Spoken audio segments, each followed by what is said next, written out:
አታጫውታት እንዴ አጫውታት እንጂ በመናፍ ላጫውታት እኔ ለወሰደብ ቢሆን ኖሮ ምላስሽ እንደዘንዶው ይዘረጋል ተከራብተሽም ቢሆን አጫውታት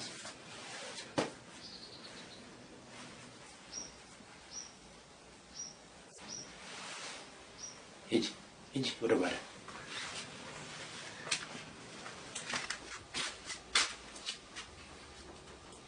አጫውታት